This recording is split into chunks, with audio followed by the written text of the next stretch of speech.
കരിമ്പയിൽ 4 വിദ്യാർത്ഥിനികളുടെ മരണത്തിനിടയാക്കിയ അപകടത്തിൽ മറിഞ്ഞ ലോറിക്ക് അമിത വേഗത ഉണ്ടായിരുന്നില്ല എന്ന് ദൃക്സാക്ഷികൾ പറയുന്നു. ഇപ്പോഴിതാ വിദ്യാർത്ഥികൾ നടന്നുപോകുന്ന ദൃശ്യങ്ങളും പുറത്തു വന്നിട്ടുണ്ട്.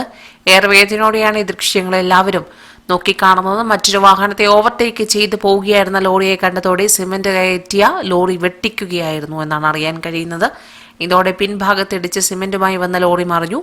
ഈ വാഹനത്തിന്റെ അടിയിലാണ് 4 വിദ്യാർത്ഥിനികൾ കുടുങ്ങിയത്. 2 കുട്ടികളെയാണ് ആദ്യം പുറത്തെടുത്തത്. അതിൽ ഒരാളുടെ മുടി മുറിച്ചാണ് പുറത്തെത്തിച്ചതെന്നും ദൃക്സാക്ഷികൾ പറയുന്നു. മറ്റു കുട്ടികളെ പുറത്തെത്തിച്ചത് ക്രെയിൻ എത്തിച്ച ശേഷമാണ്. സിമന്റ് കയറ്റി വന്ന ലോറിയായതിനാൽ നല്ല ഭാരമുണ്ടായിരുന്നു.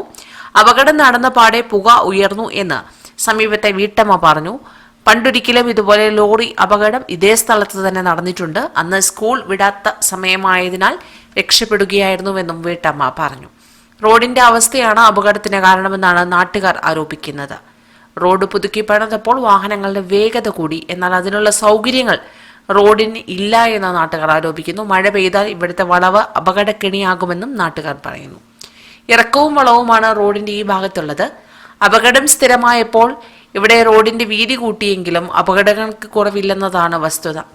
ആയിരക്കണക്കിന് വിദ്യാർത്ഥികൾ പഠിക്കുന്ന 2 സ്കൂളുകളും ഈ പ്രദേശത്തുണ്ട്. ഈ കുട്ടികൾ നടന്നു പോകുന്ന ദൃശ്യങ്ങളും തൊട്ടുപിറകെ ലോറി പോകുന്ന ദൃശ്യങ്ങളും ഈ വീഡിയോയിൽ വ്യക്തമായിട്ട് കാണാം. ഇതിന് പിന്നാലെയാണ് അപകടം സംഭവിച്ചത്. കൂടുതൽ വാർത്തകൾക്കായി ഈ ചാനൽ സബ്സ്ക്രൈബ് ചെയ്യുക.